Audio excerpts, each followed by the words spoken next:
no esiteks tänan kõiki, kes andis oma hääle minu poole ja siis väga olen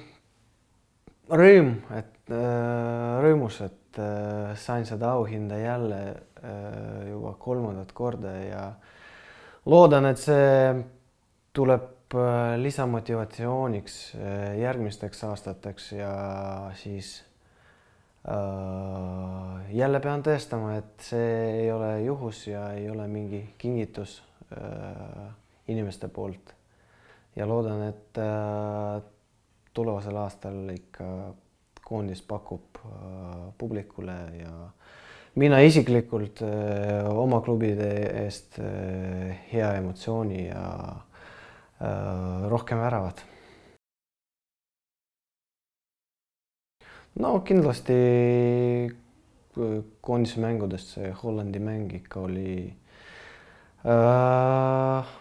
selline uskumatu, ütleme niimoodi, et see Hollandi koondise seeria katkes ja just meie tegime seda siin Tallinnas, ma arvan, see jääb meelde kauaks ja siis ma loodan, et veel paar mänge meil klubis, et mängin need ka hästi ja siis lõpetame positiivse emotsioonidega seda aasta.